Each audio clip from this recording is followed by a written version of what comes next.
Welcome back, Academy I3 podcast listeners. We are back with another episode today. Today, we're focusing on a really amazing topic of peer support that, we hear a lot about, but we really can learn a lot more about that today and really kind of in more detail. So, we brought on two wonderful guests today to be able to speak about their experiences as well as a little bit more about peer support. So, let me first turn it over to Betsy to introduce herself.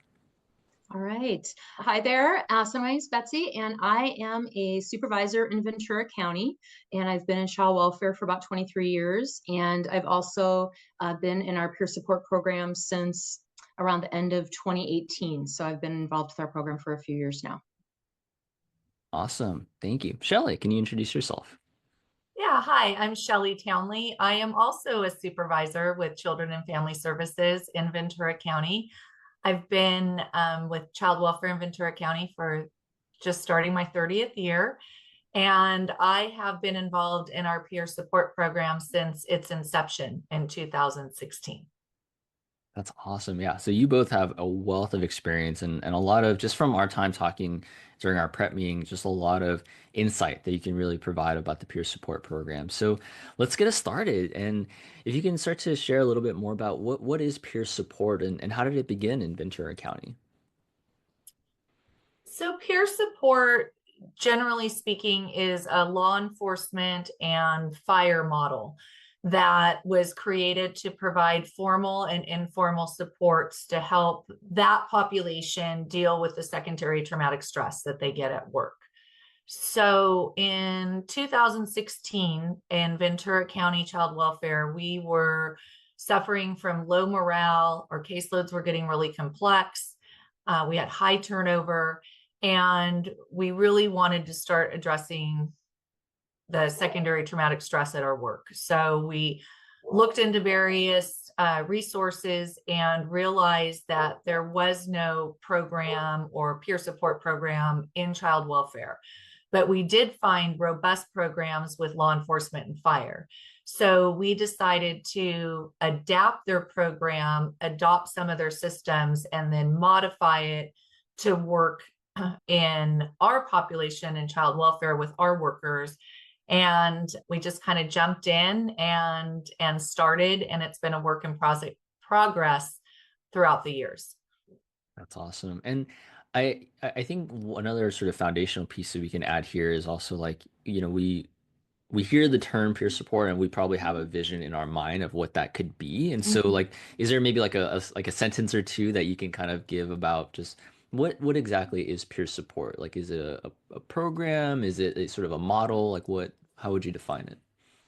Peer support is really peers helping peers. In our line of work, we see and experience things that most people don't imagine happen Mhm. and don't talk about it. So we don't have the kind of job where we can come home and sit around the dinner table and say, "How is everybody's day?" And we don't have a job that we can share. And most people don't want to know our stories anyways. But who does? Your colleague, the person that's sitting next to you. It gives a venue informally to have people that you can talk to about the stress, struggles that you're having working through things. So you can go home to your family, your own family, happy and healthy and of sound mind. And also for the families that we work with, being able to not have that stress affect you in the field. And then we have formal, where when we know we have big crises, highly complex cases, we intentionally seek out everybody on that team and offer them supports. Beautiful. Yeah, that gives so much of a clear picture of what that looks like in terms of peer support. Okay. So Betsy, can you share a little bit more about what does the peer support program offer in Ventura? Yes, so we have the one-on-ones where somebody can just reach out. We have a list of our peer supporters that are hung up all over the offices. They can find it online. And so people can reach out to maybe people that they already know that they're comfortable with and do a one-on-one. And we also have resiliency support groups that are offered once a month in the different offices that people can get together. And we kind of haven't necessarily set topics. People can kind of come in and bring in what they would like to discuss. But we try and keep it so that it doesn't just become, like a place that people are complaining and all that, right? Where we try and really provide support. And I think one of the things that's been really cool is we have other areas in our department have reached out and saying, hey, we'd like to have a resiliency support group for our areas. So our clerical support, our office aides, they're starting to have their own that has been going well. And so we're trying to, within our abilities with the group that we have to do this, should offer and branch out more. We also added in therapy dogs this year. And so we've had a couple of those so far, one in each of our offices. And we found a great program that they volunteer. Their dogs are specifically trained to come in and provide support. And so that has been really fun. And the staff have really liked that a lot. And then we also are trying to bring in some other things. We've done some mindful meditation and things like that. So we're always trying to kind of figure out what else can we add that might be useful to the staff. Yeah, we did chair yoga, and trying to be really creative, not only to have a venue for the time to talk about the topics, but also to incorporate just those mental breaks that we need. Got it. Okay. So you're saying I just need to drive out to Ventura to be able to, get connected with some therapy dogs. Awesome. Love that. Okay, okay. So then I like how you mentioned that there is now more like as we're scaling into it, what it looks like on the ground level of being able to have folks, a team to really engage in that peer support process. So can you expand a little bit more, Betsy, of just like what kind of training do peer supporters receive and how many are there out there in Ventura? Yes. So, well, it's been interesting. So what the training that we have available to us right now is really provided by law enforcement and fire. And so they have a 3-day basic peer support program or training. And then they also have a 1-day advanced. And then they also offer some other things as well. But those are the two that we ask our peer supporters to commit to going to. And there is a lot of relevancy here because they're first responders, they're seeing hard things. So it's relevant to what we do. We're hoping that in the future that more counties in California are going to develop peer support programs, and maybe we can create a training specifically for child welfare workers. But for right now, they have them all over the state. So they let us know when they've got trainings coming up, and whoever needs to attend, we send them to one of the trainings. That's awesome. So it's a very intentional process. It's one that's offered, through a formalized training, and then folks are able to go through that and be able to implement that as well. And so I think kind of going into more detail, Shelley, if you can share about some of the basic statistics, a little bit about, how many people are taking advantage of this sort of one-on-one or even through some of this group work. Yeah, it's really exciting. We've grown a lot. We started off with 6 peer supporters, or an entire team of 6. And it was primarily social workers when we started out. And we realized very quickly that we're a department of many classifications. So throughout the years, one of the data points that we've expanded on is we now have a team. We're at 12, I think, Betsy, right now, and getting ready to go into another recruitment. But we have folks on our peer support team that represent every classification and every program, because we recognize those relationships are important. And sometimes people want to go outside their program, maybe to somebody who they don't have a relationship with. So we have all of those options. The most peer supporters we've ever had is 17. Right now, we're currently at 12. We have a great problem that when social workers and other staff get nominated to come to the peer support team, they get promoted. So we tend to, now we're having to come back in. We're really excited for our individual peer support, which is whether we're engaging and reaching out in a critical incident, or most of our business is folks reaching out to us.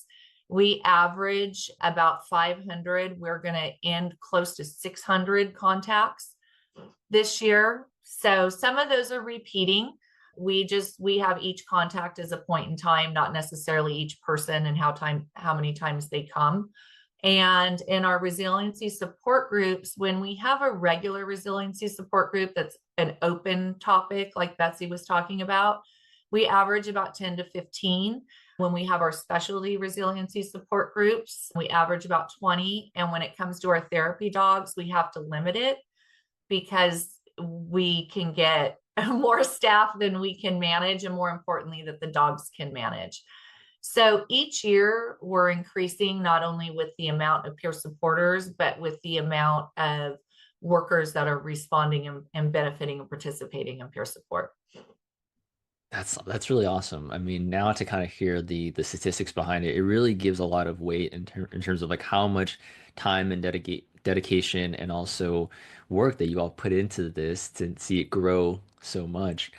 I think what's also really neat that got my brain thinking was so, of course, outside of my work and my role at the academy, I'm a practicing therapist. And so part of that is seeing like how much different avenues of support like a worker might have, whether that might be their supervisor, whether that might be EAP, as we'll talk a little bit about here, but also external to that, they may, see a therapist, but also to have something like this that is just another area that they can seek out the support that, who knows, it could fit for certain people, whereas other areas of support may not be for other people, and that's okay. But it's recognizing that each person is different and they may seek out a different mean of support.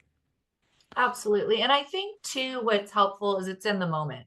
Mm, And EAP and other venues have their place, but when you're having a reaction or something's triggering you or something's really stressful, it's really nice in the moment that you can send an email, pick up the phone, and just say, hey, I need peer support. And we can walk through it right then. There's no appointments, there's no waiting. So we're really able to process through that immediate secondary traumatic stress and then be able to get our workforce back to either transitioning home or transitioning back to the task that they need to accomplish to get through. right, right. Yeah. I mean, that is incredibly important because especially if something is activating in the moment, it's our nervous system will go into fight or flight or just shut down. And it's like to be able to navigate through that is really critical, or else it turns into something more after that. Mm-hmm. Yeah. Hmm. I think the one thing I want to add, because some people might think, well, how is this any different than walking around the office and going and talking to one of my friends, right? And having a conversation with somebody I know. And for me, having been in child welfare for so long, one of the things I think about is you go and talk to one of your pals, right? And you're spiraling together, right? You're going down the rabbit hole and you're, telling stories and you're spiraling together in your trauma that you're going through. And not that it can't be helpful, right? We've all done that and we have our friends, but I think that with going and talking to a peer supporter, we have some training, right? And we're listening and providing whatever support. We're not doing therapy and all that, but it's different just because of what our role is and that we're specifically there to support somebody and being trained on how to do that. So I just wanted to kind of throw that in too.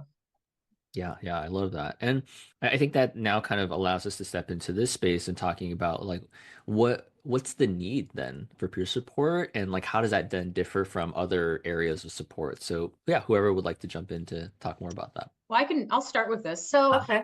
I think unfortunately there's always been a stigma around going to EAP and getting support there. And I have used it over the years. I've never had a problem going, but I think also in my personal life, I've reached out for support in my life and used therapy and things like that. So I've been comfortable with that. And not everybody is. And so I think that there's always been, this thing, well, just go to EAP and talk about it. And people don't want to, so they don't go. And so there's this need of having some people that know the job, know what you're going through. And in our county, we're doing the work. Like everybody that's a peer supporter, you're a social worker, you're a clerical staff, you're whatever your role is, as Shelley said, right? We've got many different people doing many different things that we're all doing the work, right? We're still in it. And so we're providing that support and work. And I think what really is important is to understand that it impacts your work. It impacts you being able to meet the mandates and to be able to get your contacts in and do all those things if you have somewhere to release what you're going through and have a place to talk about it. And so I think that is the big thing. And it's unfortunate, that a lot of people feel that way about EAP because EAP does have some benefit. But I think having somebody like Shelley said that can really, in the moment, you can reach out and say, hey, can you help me through this right now, is really important. So I don't know, Shelley, if you have anything that you want to add. Yeah, well, it just, it makes me think of when we first started working with law enforcement and fire. And one of the questions that we were always asked, and Betsy and I still get asked, not as often, as why would you all even need this in child welfare? Like, we're in law enforcement and fire, and our job is really serious and stressful.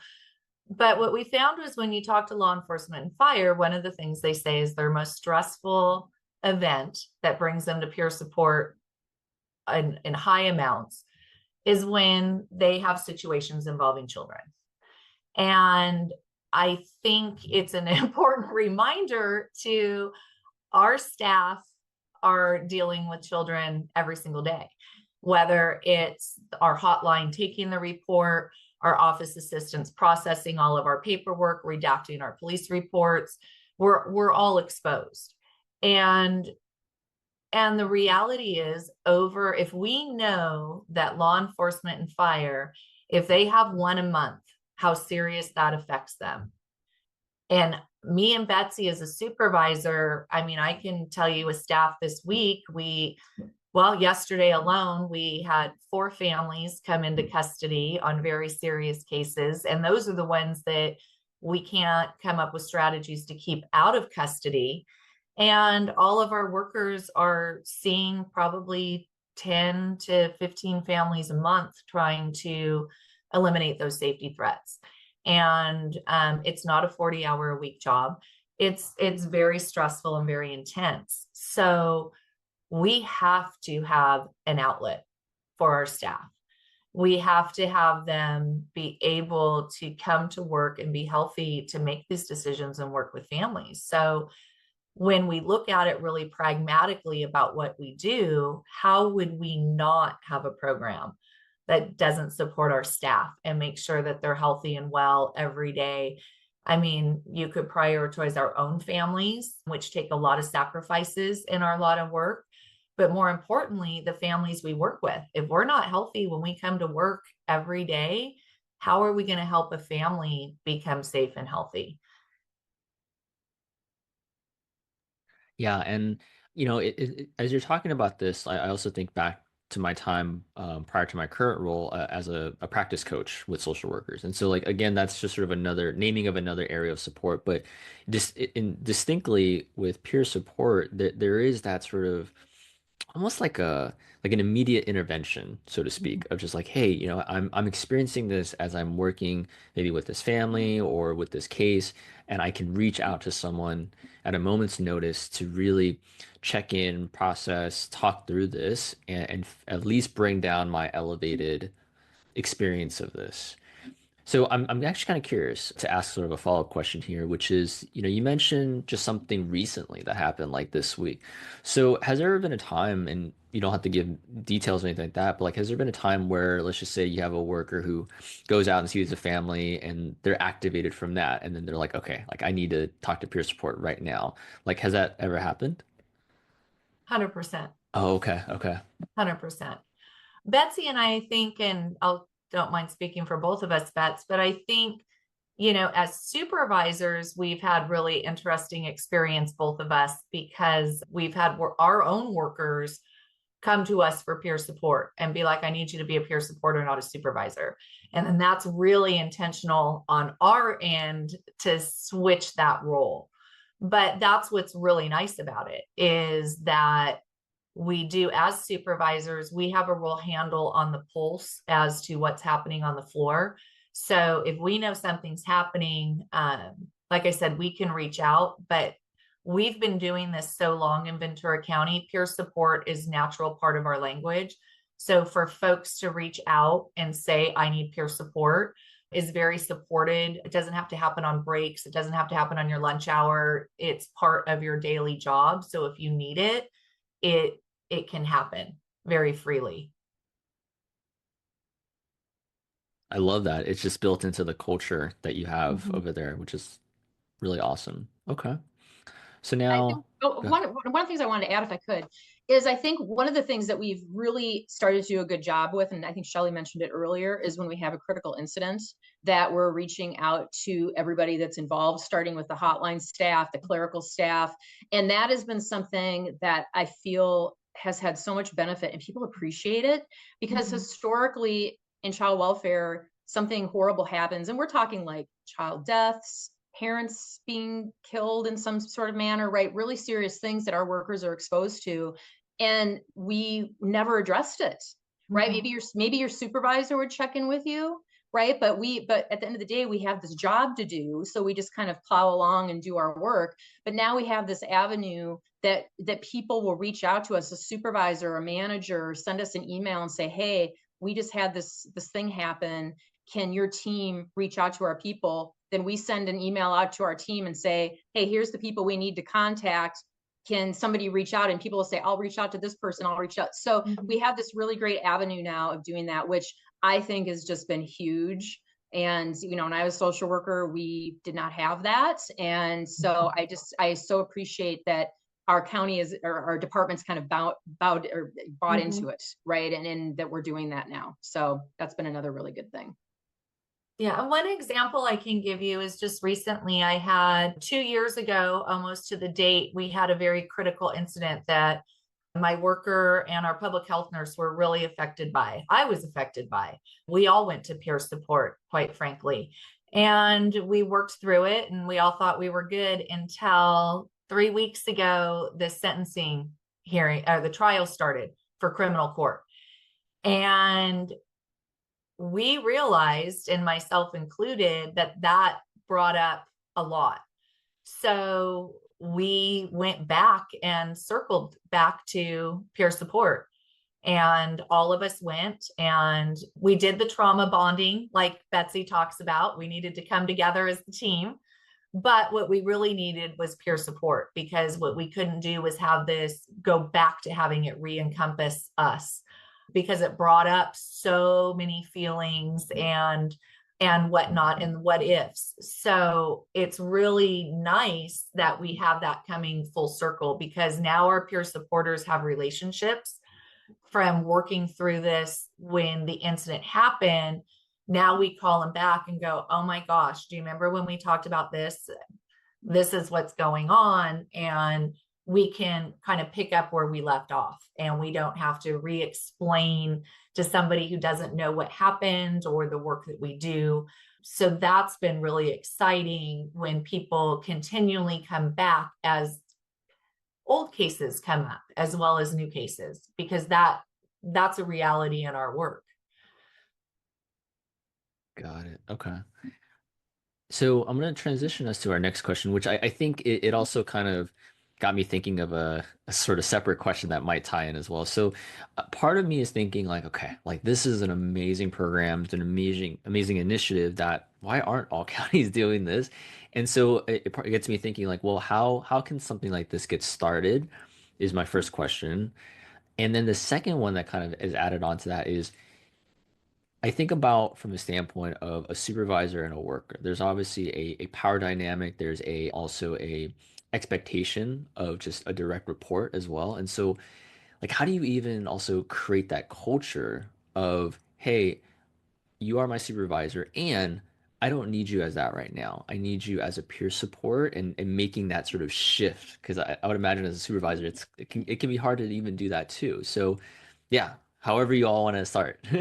Well, so what's interesting is I was the first supervisor brought onto the team. And we go through, and we haven't talked about this, but we go through kind of a nomination process.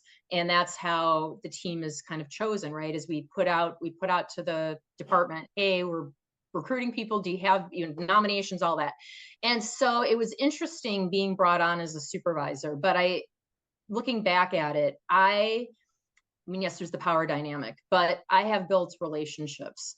And so I have, over the years being on peer support, workers do reach out to me and supervisors reach out to me. And so it's just all about the relationships that you've built and how people see you, because social workers talk, right? Social workers will talk and say, hey, Betsy's a cool person, or Shelley's a good person, cool person. And you can go talk with them, even though they're supervisors, and talk about this, right? Because it's confidential, right? And there are some parameters, like if there's, you know, harm to yourself or anything like that. But the reality is that we hold space for these conversations, and there's trust there. And so yeah, so I'm glad you brought that up, because I think that that is probably one of the things that could be challenging. And now we have not as many as we did. For a while, we had quite a few supervisors on our team. They got promoted. They were workers and they got promoted. And so, but I think it's those relationships are so important and the biggest key to it. So I don't know, Shelley, if you have anything you want to add to that. I think that sums it up 100%. And I think the one thing that Betsy and I have done, because we have such longevity in peer support and as supervisors, we hold that boundary. Like, we need to know what role we're in when we're starting the conversation. So if this is peer support, let us know and we can stay in that role. And it hasn't been a challenge. I mean, honestly, I think as established relationships, as we get newer workers that come on that don't know Betsy and I, they're not seeking us out as supervisors. These are folks that we've worked with for years and have that relationship. But we've not had a worry. That's not been an issue or a worry that we've had at all. Yeah, that's excellent. I mean, you're right. It is that relationship component that is at the heart of this. So yeah. So Shelley, I also, you know, think the next thing we can transition to is just sort of you mentioning that there's a coalition with other counties that was formed last year. Can you talk a little bit more about that? We have a coalition with other counties. Betsy and I, and Bets, I'll let you speak to this in a minute, but Betsy and I, for the love of peer support and really knowing the value that it brings to child welfare, and for so long we were the only child welfare in the state, and we believe in the country, because we couldn't find any information. We really started spreading the word. We did not want to hold this a secret to Ventura County. We wanted to share it throughout our profession. So we've been traveling and doing public speaking, and anybody and everyone that we could talk to about this subject and the value. And it's been really exciting, because in the last, has it been a year or 2 years, Bets, we've gotten 3 more counties that have started peer support programs. And so as we've learned of them developing or running into them at conferences or speaking events, and they're getting started, we've made those connections and built the relationships. So we're having quarterly meetings with our other counties. All of our peer support programs look different, but the foundation and the model and the intention is the same. But all our counties look different. You know, we are not the same as San Bernardino. They're huge, just by not only population, but just territory. So it's going to look different than Ventura County. But what we do is get together and share information, share training resources, offer suggestions just on program development, and share ideas, and quite frankly, steal from each other shamelessly, which is the best thing to have when everyone's working together towards a common goal. So, and we also have a coalition that we partner with our fellow first responders in Ventura County. It's the Peer Support Coalition, and that, gosh, Bets, it's the coroner, district attorney, all law enforcement, all fire, medical examiners, child welfare. We actually got together, ironically, the week before we had the Thomas Fire and the Borderline incident. We had just developed our program, and we met with law enforcement and fire and said, oh my gosh, we all have peer support programs. How can we all work together, share resources, and God forbid, support each other if there's ever a big disaster? We have all these resources. And a week later, I think less than a week, we were put to the test. And from there, obviously, we would not go in as child welfare workers and offer peer support as we described to a law enforcement partner. But what we were able to do was reach out, ask them what they needed, and provide what they needed. Sometimes it was just bodies there to hand out water. Sometimes it was like we needed a station that needed to get stuff picked up, and we were a resource to help and support. And we continue to meet quarterly with all of our peer support partners in the county, just to, again, share resources, build those relationships, and support each other.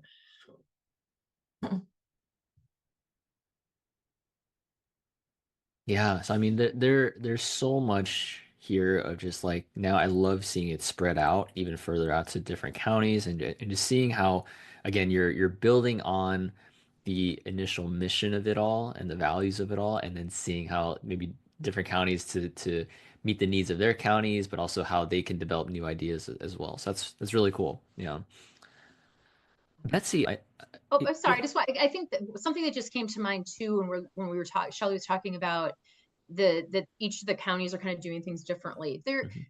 It's not an easy task to do your job and be a peer supporter, right? I think that when I think about the other counties, and especially like San Bernardino, how large they are, I mean, Riverside, all of that, right? And to be able to say, okay, I'm going to be a peer supporter and I'm going to carry the caseloads. And we know other counties have larger caseloads than we have. And so to be able to do this. So like they're hiring people specifically to do peer support in these other counties.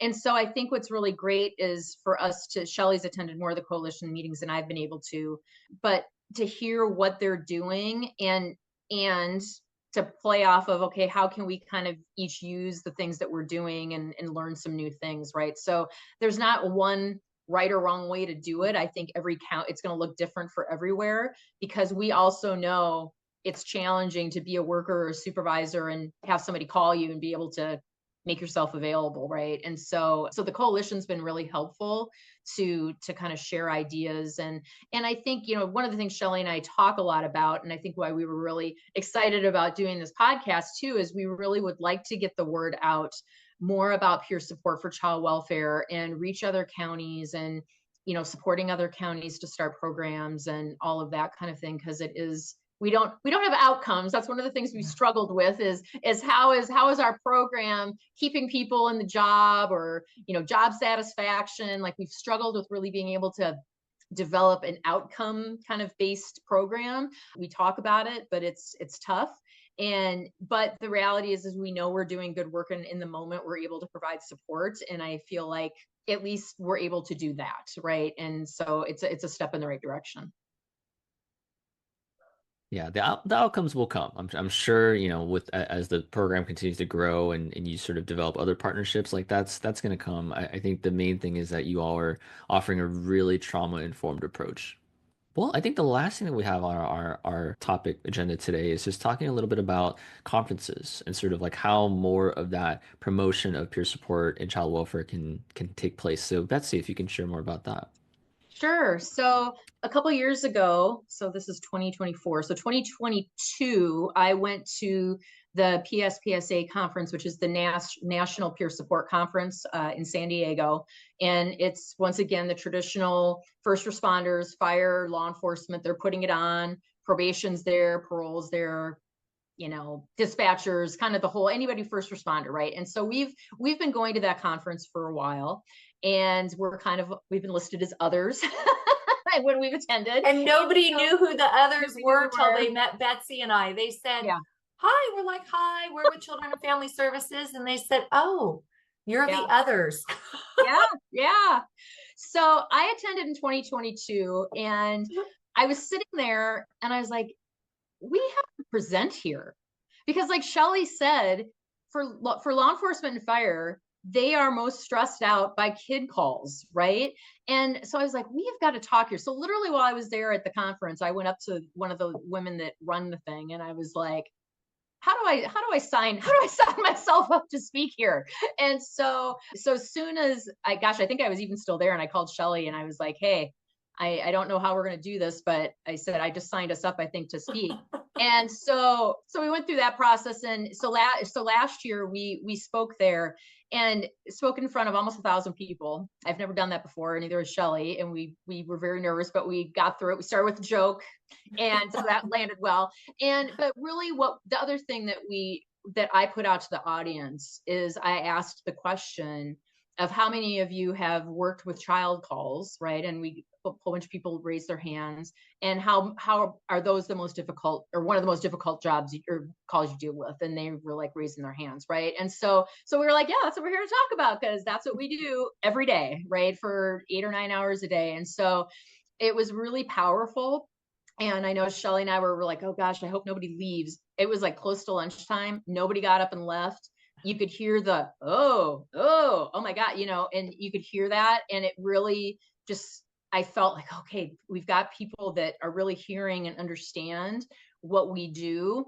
So that was really powerful. And then we've also presented twice at the International Institute on Violence, Abuse, and Trauma that is in La Jolla. And that's also a national conference as well. And they have breakouts and things like that. And so we talked about our peer support program there last year. And then this year we spoke about secondary traumatic stress. We kind of switched that a little bit and in child welfare. And then we kind of ended it talking about peer support and kind of some supportive things. So we're trying to get the word out there around secondary traumatic stress and child welfare, peer support, and things that we can be doing. And so we're hoping that we can even get it out of California and go and speak at some conferences. We've looked at a couple of things in Washington, D.C. that we're trying to get into. And so, but it's a really important topic. So we've been having a good time challenging ourselves with doing that. Topics that we don't traditionally talk about. Right. We're really good about talking about initiatives for our families, what we need to do to enhance our practice, which is amazing. I will never hear me complain about that. But for Betsy and I to be on a venue to enhance our practice for our workers' well-being, that's really what we're passionate about, because we do believe, and the research shows, that healthy social workers and healthy agency staff are directly correlated to the success of our families. Mm-hmm. Mm-hmm. And we really, not only with that, we want a healthy staff. And I think Betsy and I have been around enough where we've had to figure out how to navigate this as young social workers without that support, with feeling like you just went through something you can't even wrap your head around what you just saw and experienced. And the priority is get your court report done, do this, make sure you're not a minute late to work. You've got to do this and you got to do that. And we know that's not going to stand the test of time. And we have a new generation of workers who are demanding wellness and value. And we want to be there to support them because we love the work we do. Betsy and I wouldn't have done this long in the field if we didn't truly believe in the work. So we're really trying to have a sustainability plan for our profession so we can continue to grow and thrive and do the good work that we're doing. Yeah, you're speaking my language when it comes to, like that care, the well-being, and the sustainability. Absolutely, because this type of work, the helping profession, it's not something where if you're not intentional about it, if you're just sort of like gritting your teeth and just pushing through it, like there's no way folks can go through that without burning out or just being disillusioned to the field itself. So yeah, thank you. All right, I think we're at that point where, we're looking to kind of wrap our time together. Well, one, I just want to at least start off by thanking you both for just bringing your expertise, bringing yourselves to this space, and being able to really share about something as meaningful as peer support. And so I want to give us this time, are there any final takeaways from you both of just that you want to really relay to our audience about peer support? I think for me, what I just want to share too, if you're a new worker and new to child welfare and you're just starting out, definitely, if you're a peer support county, take advantage of it. If you're not, find that person you can trust. Call us. We'll help talk to your county to get peer support in there, because the job is hard. the job's not going to change. But the only way I've been able to do my job successfully in 30 years is to figure out that work-life balance and to come up with healthy strategies to not bring the work home with me and not have it affect my kids that I raised doing this job and to my relationship. So take care of yourself, find out not short-term interventions. I'm not talking about wine after work. Talking about long-term sustainability interventions. That's things peer support can help with, and just having that release. So take care of yourself. If you're a leader in leadership, please, please, please look into any type of peer support program. It doesn't have to be our model or San Bernardino's or Riverside, but if you incorporate anything that shows value, your staff feel valued, and you're taking care of their health and wellness, you're going to get a lot of mileage out of your staff. And they will stick around and they can do the hard work if they feel supported and valued at work. And I would just ditto everything she said. I don't have anything to add. I think that was perfect. Yeah, no, I mean that's definitely going to be a good highlight for sure for our listeners. So yeah, thank you both again. And also thank you to our loyal listeners and our audience for taking part in this episode. Please stay tuned to other episodes from the Academy I3 podcast. And we look forward to connecting back with you all soon.